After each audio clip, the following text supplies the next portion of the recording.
Most founder-led businesses don't hit a growth ceiling because of sales. They hit it because of one person, the founder. And here's the part that should worry you. It gets worse with growth and not better. In most of the businesses I've worked with, the founder has quietly become the operating system the whole company runs on. Every important decision routes through them. Every judgment call waits for them. Every problem eventually lands on their desk. And if that's you, you are already feeling it. But I want you to notice the direction it's heading, not just where it is today. Think about your week now compared to 2 years ago. You have more people, more revenue, and somehow more lands on you, not less. The decisions that wait for you, the things that escalate, the problems only you can settle, there are more of them now than when the business was half the size. That's the thing to sit with. You'd expect that as you grew and you hired, the weight on you would actually ease. Instead, it's grown with the business. Every new person, every new client, every new bit of complexity, it all still roots back to the same place, you. So the real question isn't how heavy it feels today, it's what it looks like in another 2 years at double the size if the structure that funnels everything through you is exactly the same. Because right now, that's the trajectory that you're on. So let me walk you through what this costs, because some of it you feel today and some of it is still coming. Today, decisions slow down because everything queues behind you. The business moves only as fast as you can clear your inbox. And that is the cost now. The cost later is that this gets worse, exactly as the stakes get higher. The bigger the business, the more expensive every day of delay becomes, and the queue behind you only gets longer. Today, your team escalates instead of deciding. The cost later is that you're building a senior team who never actually learned to lead, and the longer it runs, the harder that is to undo. A person who spent 3 years escalating to you doesn't suddenly start owning decisions because you finally asked them to. Dependency sets like concrete. It's easier to fix at 15 people than at 50. And today, you're tired, and the holidays aren't really holidays. The cost later is the one nobody says out loud. A business that depends entirely on its founder isn't just exhausting to run, it's actually worth less, and it's fragile. If you ever want to sell it, step back, or just survive a few months out with your health or your family, a business wired to need you in every decision can't give you that. The dependency you're living with now is the thing that limits every option you'll have later. None of this is a prediction about failure. Plenty of founder-dependent businesses survive for years. The point is narrower and it's harder. Every year you stay the operating system, the cost of becoming free of it goes up, and the number of options open to you goes down. Time isn't neutral here. It's working against the structure. So you try to fix it, and the sensible things don't work, which is frustrating, but there's a reason, and the reason matters more the longer that you leave it. You hire senior people. They escalate to you within months because you dropped a good person into a structure that routes everything to you, and the structure won. And here's the compounding part. Every senior hire who joins a founder-dependent business learns to be founder-dependent too. So the problem you hired them to solve, they quietly become part of. The more you grow this way, the more people are now wired to wait for you. You add meetings, better software, productivity systems. They move the bottleneck faster, but they don't remove it because they sit on top of the structure instead of changing it. And as you scale a faster bottleneck, it just means that you hit your own limits sooner. The tools let the business grow up to the edge of what one person can hold and then stop, because you are the edge. That's why waiting is expensive. Every one of these fixes buys you a little time and lets the business get bigger, which means when the structure finally has to change, there's more of it to rebuild and more people whose habits have to change with it. The problem doesn't sit still while you try the easier things. It grows. Here's the way I've come to see it. After years of walking into these businesses, Your business has grown, your operating system hasn't. When you started, everything running through you was correct. You were 5 people, but you never rebuilt it. And the company grew to 15, 30, 50 with the same decision structure it had when it was 5. Everything still flows to the founder because that's how it was wired, and nobody ever rewired it. This was never a discipline problem or a hiring problem. It's structural. The decision rights were never redistributed. Nobody else was ever given real ownership. The escalation path still points at you because that's where they were drawn. And here's why it matters now rather than someday. A structure isn't static. The longer everyone operates inside it, the more set it becomes. The habits harden, the expectations calcify. Your team gets more used to waiting, not less. The founder as operating system isn't a phase a growing business naturally outgrows. Left alone, it deepens, which means the best time to rebuild it was a year ago. And the second best time is before the business is any bigger than it is now. So how do you rebuild it before it sets any harder?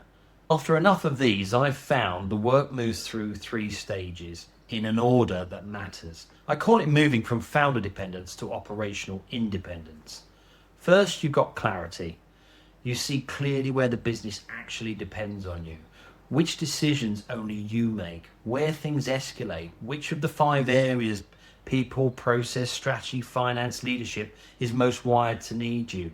You can't fix what you haven't honestly mapped, and the map is simpler now than it will be at double the size. Second, we've got capacity. You build the structure that lets decisions happen without you. Real decision rights given to real people. An operating rhythm the business runs on instead of running on your attention. The team starts owning outcomes rather than escalating them. And this is the hard part, and it's generally easier to install in a smaller, simpler organization than a larger, more entrenched one. Third, we've got confidence. It holds. Performance is visible without you checking. The team makes good calls on their own. You can be out for a week and nothing wobbles. You've moved from operator to the person who sets direction and holds the standard. Clarity, then capacity, then confidence. I won't oversell it. It's not magic and it's not instant. It's a practical way of rebuilding the structure in an order that holds. And the smaller and simpler the business is when you start, the faster it goes. Let me give you a couple of real examples, and I'll only tell you what I actually saw. A firm of about 40 people, where the founder was in every sense the operating system. Every decision of any weight came back to him. We spent 60 days rebuilding who was allowed to decide what and what the team was expected to own. And in that time, the things being escalated to him dropped by more than half. Same people, same business, different structure. He started getting his weekends back. And notice the time frame, 60 days, because the business was still small enough to move quickly. Another, a smaller team, the founder bottlenecked across the whole operation with a hard deadline about to go on leave, and the business generally couldn't run without him. So we rebuilt the structure around him, and within about 60 days, he could step out of daily operations. Not because we found superhuman staff, because the business no longer needed him in every loop. So I'm not going to give you a wall of percentages because I'd rather tell you only what I can stand behind. What I've seen repeatedly is the same pattern. Founders who were in everything stepping back within a couple of months once the structure was rebuilt. And in every case, the smaller and earlier, the faster it went. That's the pattern. That's what this is about. So let me be honest about who this is for and who it isn't. It's for founders running a real business between, let's say, $500,000 and a few million in revenue, with a team that's grown and a founder still in the middle of everything. Ambitious people who want the business to scale beyond them and are willing to change how it runs now rather than waiting until the dependency is twice as deep. It's not for people looking for motivation or a hack or a clever tactic. There aren't any here. And it's not for someone who wants to be told what to do, but won't actually change the structure. This takes implementation, not just insight. And if you're not up for that, it won't help you. And I'd rather say so now. So here's how you can start without hiring me for a six-figure engagement, which is how I've done most of this work until now. It's called Founder's Command. It's the simplest way to describe it. It's the place founders go to stop being this bottleneck in their own business. Every week there's a live command call where one founder puts a real problem on the table, the kind of thing currently rooting through them, and we work it together, the room contributing and me steering. You watch real structural problems get solved, including your own. There's a rhythm of accountability running through it. You name what you're going to move, the room knows, you report back. Most founders answer to no one, and this fixes that quietly every week. And then once a month, the practical AI working session, how you actually take work off your plate using AI. Not theory, things that you can use that week. Most founder rooms talk about AI. Very few can show you how to use it. I can. All of it built around one job, rebuilding the structure so the business stops depending on you for every decision. The same work I've done hands-on for clients made into something that you can start applying yourself in a room of founders doing the same. I'm opening this to a founding group first, and I'll be straight about why and what it costs. It's £197 a month or $1,970 for the year. Founding members keep that rate for as long as they stay, even when it rises for everyone afterwards. I'm keeping the founding group small because while it's small, you get me directly, and that won't be true once it grows. Founding members also help shape what this becomes. You're not joining a finished thing, you're helping build it, and that is deliberate. No contract, no minimum term, you can leave any month. I'm not going to put a countdown on the screen or tell you the price triples at midnight, because that's not how I work, and you'd see that, and you'd also see through that anyway. The honest position is simply this: the rate you join at is the rate you keep, and it only goes one way from there. So here's what I'd suggest. If anything I've described sounds like your business, if you recognized yourself, then the next step isn't to pay me, it's to apply. There's a short application below this video, and it has a couple of real questions about your business. I'll read them because I want to make sure that this is right for you and that you're right for the room. And if it's a fit, we'll have a conversation and you decide then. No pressure, whether you want in. Here's the only urgency I'll put on you, and it's not mine, it's the structures.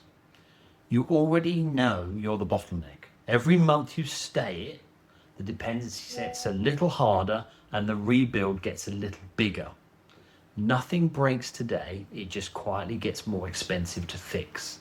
The question is whether you start now while the business is the smallest it will ever be again, or later when there's more of it to rebuild. If you're ready to start, apply below and let's have that conversation.